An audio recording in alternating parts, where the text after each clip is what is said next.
Hola. Hoy nos metemos de lleno en un documento fascinante, ¿eh? Un artículo de 1932, publicado en Forbes por una figura, una leyenda absoluta de la inversión, Benjamin Graham. Y el título ya apunta maneras. ¿Deberían las corporaciones ricas devolver el efectivo a los accionistas? Directo al grano. Totalmente. Pensemos en el contexto. Estamos en plena Gran Depresión. Un momento económico terrible, vamos. Desolador, sí. Y Graham, con esa agudeza que le caracterizaba, pues observa algo que le chirría muchísimo. Una crítica directa a cómo se movía el dinero en las grandes empresas. Vale, vamos a analizar esto bien. Me parece un tema apasionante, la verdad. Nuestra idea hoy es entender por qué Graham veía, un cortocircuito. Empresas, según él, a rebosar de efectivo, y sus dueños, los accionistas, pasándolo realmente mal. Y sobre todo, ¿qué proponía él, no? ¿Qué solución veía? Exacto. A ver, él empieza tintando un cuadro, muy potente. Dice, compañías acumulando reservas enormes de cash, mientras sus propietarios, los accionistas, tienen problemas financieros graves. Hay una frase que es demoledora. Sí, esa que dice, los tesoreros duermen profundamente estas noches, mientras sus accionistas dan vueltas por la habitación desesperados. Es brutal. Describe perfectamente la desconexión. ¿Y cómo se llegó a eso? ¿Qué dice Graham? Pues él lo achaca a una transferencia masiva de riqueza. Ojo, entre 1926 y 1930. Justo antes y al principio de la crisis. Eso es. El dinero fue, literalmente, de los bolsillos de los inversores, a las arcas de las empresas. Habla de cifras enormes, ¿verdad? 5.000 millones de dólares de la época. 5.000 millones. Solo en empresas cotizadas. Una barbaridad. Una cantidad astronómica para entonces. ¿Y cómo? ¿Cómo ocurrió esa transferencia exactamente? ¿Fue de golpe? Fue por dos vías principales, según Graham. Por un lado, las empresas emitieron acciones nuevas. Y la gente, los inversores, las compraron con su dinero. Pagando de su bolsillo, claro. Y por otro lado, las empresas retenían beneficios. En lugar de repartir dividendos, se guardaban la pasta. O sea, que los accionistas se desprendieron de su liquidez. A veces, dice Graham, hasta pidiendo préstamos ellos mismos, con la idea de que sus empresas estuvieran fuertes para lo que venía, o lo que ya estaba ahí. Un sacrificio, casi. Pero, las empresas acumulan efectivo. ¿Qué consecuencias trajo eso, más allá de la angustia del pobre accionista? Pues las consecuencias fueron, a gran escala, sistémicas, diría Graham. Primero, para el propio accionista. La situación era, él la llama absurda. ¿Absurda? ¿Por qué? Porque, tú eres dueño de una parte de la empresa. Y esa parte, en teoría, está respaldada por un montón de efectivo real que tiene la compañía. Pero tú como accionista no puedes tocar ese dinero. Claro, no puedes ir a la ventanilla a pedir tu parte. Exacto. Si necesitas liquidez urgentemente, que era lo normal en la depresión, vender tus acciones significa aceptar precios por los suelos. Y pedirle a la empresa un adelanto, pues nada, inútil. ¿Y la ironía que mencionabas? Sí. La ironía, dice Graham, es que la empresa podría usar ese mismo efectivo para recomprar tus acciones a precio de saldo, aprovechándose de tu necesidad. Vaya tela. El dinero estaba ahí, pero totalmente fuera de alcance para el dueño. ¡Qué frustrante! Y el impacto más allá. Mencionabas algo sistémico. Sí, aquí Graham ve un peligro todavía mayor para la estructura bancaria. Argumenta que esto la desestabilizó por completo. ¿Cómo? Hubo un cambio radical en qué tipo de préstamos daban los bancos. Los préstamos comerciales, los de toda la vida a empresas para producir cosas, esos bajaron. Que se supone que eran la base sólida del crédito, ¿no? Justo. Y mientras esos bajaban, se dispararon los préstamos sobre valores. O sea, créditos garantizados con acciones. Mucho más volátiles, claro. Entiendo. Cambiar ladrillos por humo, casi. Él da cifras de la Reserva Federal. Compara octubre de 1920 con mayo de 1932. Los préstamos comerciales, abajo, de 9.700 millones a menos de 6.800. Una caída importante. Y mientras, los préstamos sobre valores, arriba, de unos 7.450 millones a casi 12.500 millones. Se dispararon. O sea que la seguridad de los bancos pasó a depender mucho más de cómo fuera la bolsa, que ya estaba por los suelos. Exactamente. Ese es el punto clave de Graham. Esta acumulación de efectivo en las empresas estaba en realidad debilitando todo el sistema financiero. Era como un veneno lento. ¿Y la ironía final que comentaba? Sí, buenísima. Dice, Un banco seguramente dudaría mucho en prestarle a un accionista, pongamos $10 por acción, usando esas acciones como garantía. Normal, con el mercado como estaba. Lógico. Pero, ojo, ese mismo banco quizás sí estaría dispuesto a prestarle a la empresa dinero suficiente para que ella recomprara esas mismas acciones a sus accionistas a $15. ¿Y eso por qué? Porque las grandes empresas solventes, las que antes pedían préstamos comerciales, ya no necesitaban tanto a los bancos. ¿Para qué? Si ya habían recogido todo el efectivo de sus accionistas en los años buenos. Madre mía, qué círculo vicioso. Un panorama complicado, sí señor. Y ante esto, ¿qué propone Graham? Supongo que no se queda solo en la crítica. No, él propone un remedio. Directo, casi de sentido común, desde su punto de vista. Dice que las corporaciones devuelvan a sus accionistas el efectivo excedente, el que no necesiten para el día a día del negocio, vamos. Devolver la pasta a sus dueños. Suena lógico. ¿Y qué esperaba conseguir con eso? ¿Qué beneficios veía? Pues veía un triple beneficio, ¿eh? Primero, el más obvio. Un alivio inmediato para los accionistas. Gente que necesitaba dinero ya. Liquidez pura y dura. Eso. Segundo, pensaba que mejoraría el precio de las acciones de esas empresas y del mercado en general. ¿Por qué? Porque se haría evidente el valor real, el efectivo contante y sonante que había detrás. Que la gente viera que no todo era humo, claro. Y tercero, un reequilibrio bancario. Si las empresas devolvieran efectivo, quizás volverían a necesitar pedir préstamos para operar o invertir. Eso reactivaría los préstamos comerciales, los sólidos, y permitiría reducir la carga de los préstamos sobre valores, los que él llamaba congelados. Alivio para la gente, mejora del mercado y bancos más sanos. Suena bien, la verdad. Pero, ¿cómo hacerlo? ¿Repartir un dividendo extra y ya está? Bueno, analiza varias formas, pero tiene una favorita clara. Y su razonamiento es muy Graham, muy lógico. A ver, ¿cuál era su preferida? Las ofertas de recompra de acciones prorrateadas. Prorrateadas. ¿Qué significa eso exactamente? Pues significa que la empresa dice: voy a comprar, por ejemplo, el 10% de las acciones de todos mis accionistas. A todos por igual y a un precio fijo. ¿Y qué precio? Un precio que estaría por encima del valor de mercado, que estaba hundido, pero por debajo del valor liquidativo real por acción. O sea, lo que valdría cada acción si se liquidara la empresa. Cita ejemplos como Sims Petroleum o Hamilton Woolen. Vale, entiendo la mecánica. ¿Y por qué le gustaba tanto este método en particular? Por varias cosas. Primero, porque lo veía como deshacer el camino. Si primero captaste dinero emitiendo acciones, ahora lo devuelves recomprándolas. Es la reversión lógica. Tiene sentido. Segundo, le parecía lo más justo. Trata igual a todos, al que vende esa parte y al que se queda, sin favoritismos. Importante. Tercero, evita conflictos de interés de la directiva. La oferta es para todos, al mismo precio. No depende de si el directivo cree que la acción está barata o cara en ese momento. Y además... ¿Hay más? Sí, un beneficio añadido. Al usar efectivo, que valía menos que el valor intrínseco por acción, para quitar acciones de en medio, automáticamente aumentaba el valor por acción de las que quedaban. Hacías más valiosas las acciones de los que se quedaban.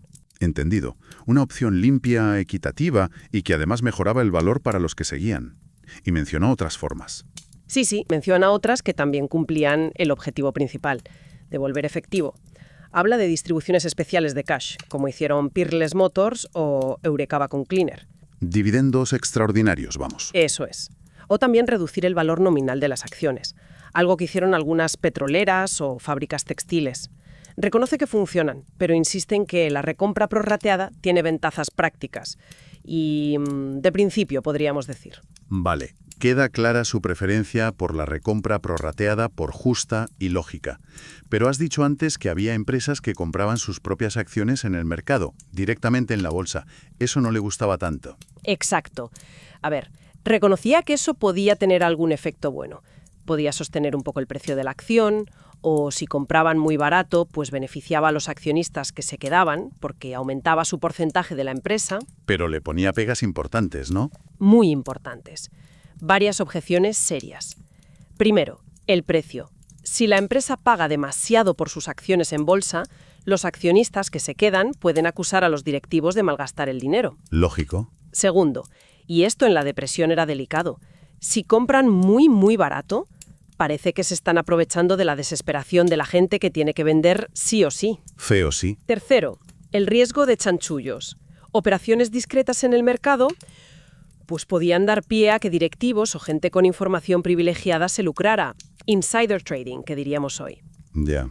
¿Y había algún caso que le pareciera especialmente grave? Creo que lo mencionaste antes. Sí. Se pone muy crítico con el caso de Bendix Aviation. Esta empresa hizo algo que a Graham le pareció terrible. ¿Qué hizo? Suspendió el pago de dividendos y justo a la vez anunció que iba a usar el dinero para comprar acciones propias en el mercado. Uf. Para Graham eso era inaceptable.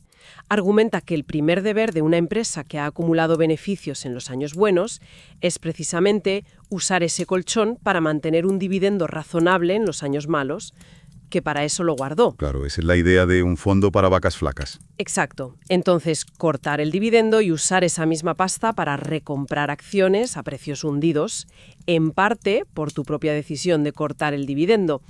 Graham dice que eso rozaba la práctica desleal. Literalmente, perilously close to sharp practice. Muy duro. Durísimo, sí. Una acusación muy fuerte. Vale, queda clara su opinión sobre cómo devolver el efectivo. Pero decías que este tema del dinero acumulado conectaba con una crítica más amplia de Graham a cómo se pensaba en finanzas en esa época. Totalmente. Graham no ve esto como un caso aislado. Lo enmarca en una crítica general a la mentalidad de la nueva era, la de los años 20, antes del crash. ¿Y cuál era esa mentalidad que criticaba? Pues lo que él veía como una obsesión enfermiza por los beneficios que publicaba la empresa, la última línea de la cuenta de resultados. Y a la vez, un desprecio absoluto por los activos reales que tenía la compañía en su balance. ¿La famosa tiranía del beneficio por acción trimestral, quizás? Algo así, pero elevado a la enésima potencia. Esa fijación en la tendencia de beneficios, un pequeño aumento justificaba precios loquísimos, fue para Graham la gasolina de la burbuja del 28-29. El valor se calculaba de forma arbitraria, dice él, psicológica, y la inversión se convirtió en pura especulación. Y claro, luego vino el golpe. Pero las consecuencias de esa mentalidad no fueron solo el crash, ¿verdad? No. El crash fue devastador, claro. Pero esa mentalidad también fomentó, según Graham, prácticas contables, digamos, dudosas. Trucos para mantener la ilusión de que los beneficios siempre subían. ¿Cómo cuáles? Menciona una muy concreta, la nueva práctica, la llama él, de depreciar activos fijos, máquinas, edificios, hasta dejarlos valorados en $1 simbólico en los libros. ¿Y eso cómo inflaba beneficios? Parece raro depreciar más rápido. No, al revés. Si dejas el valor contable a $1, ya no tienes que apuntar más gasto por depreciación en los años siguientes. Ah, claro. Menos gasto. Más beneficio neto declarado. Un truco contable, vamos. Graham lo llama aguar los beneficios, watering of earnings, y lo compara con el aguar los activos de antes, que era inflar el valor de lo que tenías. Métodos distintos, dice, pero el engaño es el mismo. Hacer que las cuentas no reflejen la realidad. Ingenioso, pero tramposo. Contabilidad creativa avant la lettre. Y da otro ejemplo, anónimo pero dice que real. Una empresa que convirtió pérdidas operativas en beneficios. ¿Cómo? Pues revalorizando su fondo de comercio, el goodwill, que es un activo intangible. Lo subieron de valor y sumaron esa subida a los resultados del año. Y ni siquiera lo explicaron claramente. Contando con que nadie miraría el balance en detalle. Exacto. Confiando, dice Graham con ironía, en que los accionistas solo mirarían la cifra final de beneficios y no descubrirían su encantador artificio. Increíble. Y este desprecio por los activos reales tenía más consecuencias. Sí, también afectaba a los inversores en reorganizaciones o fusiones. Cita casos como Fisk Rubber Company. Ahí los acreedores, en vez de cobrar en efectivo, recibieron acciones de una empresa nueva. O Prairie Pipeline, sus accionistas vieron cómo sus títulos, que antes valían X porque tenían mucho efectivo detrás, se cambiaban por acciones de otra compañía, Consolidated Oil, con mucho menos efectivo y un valor total que era menos la mitad del efectivo que les correspondía antes. Perdían valor real por el camino. Vamos, que entre unas cosas y otras, el accionista salía perdiendo, o como mínimo confundido. Si juntamos todo esto, ¿cuál dirías que es el mensaje clave que Graham quería lanzar en 1932? Yo creo que es una llamada de atención muy fuerte a los accionistas. Un recordatorio. Oigan, ustedes no son solo gente que apuesta en bolsa, son dueños de una parte de la empresa. Tienen derechos legales y económicos. Que no se les olvide. Eso. Graham lamenta que toda la complejidad, la parafernalia y pirotecnia de Wall Street, como él dice, hubiera hecho olvidar esa verdad tan básica. Su mensaje es: miren más allá del beneficio trimestral, miren el balance, entiendan qué hay de verdad detrás de su inversión, reivindiquen su papel. Vale, pues resumiendo mucho, Graham, en plena depresión, ve un problema grave: empresas forradas y accionistas ahogados, y un sistema bancario tocado por esto. Su solución: que las empresas devuelvan el dinero que les sobra, preferiblemente con recompras prorrateadas. Todo esto, además, como síntoma de una obsesión peligrosa por los beneficios y un olvido de los activos. Exacto, un diagnóstico y una receta muy pegados a ese momento histórico, a la Gran Depresión. Y justo eso nos lleva a la reflexión final, ¿no? El análisis de Graham es hijo de su tiempo, claramente. Pero, casi un siglo después, ¿resuena algo de esto hoy? Pienso en las tecnológicas, por ejemplo, con esas montañas de efectivo que acumulan. Es una pregunta muy pertinente, sí. A ver, obviamente, las razones para acumular tanto efectivo hoy pueden ser distintas. Claro, pueden decir que es por incertidumbre global, para I+D, para compras. Exacto, incertidumbre, inversión en innovación, estar listos para comprar otras empresas, incluso temas de impuestos internacionales. Las motivaciones pueden ser diferentes a la actitud defensiva post-burbuja que veía Graham. Pero la pregunta de fondo. La pregunta de fondo sigue ahí, yo creo. ¿Cuál es el equilibrio justo entre la seguridad financiera de la empresa, tener un buen colchón, y, las necesidades o expectativas de sus dueños, los accionistas?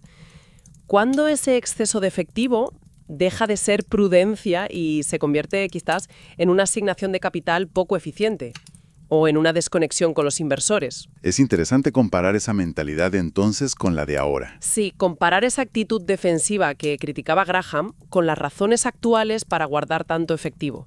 Es un ejercicio que da que pensar, sin duda. Una reflexión interesante que nos deja volver a leer a Graham casi 100 años después.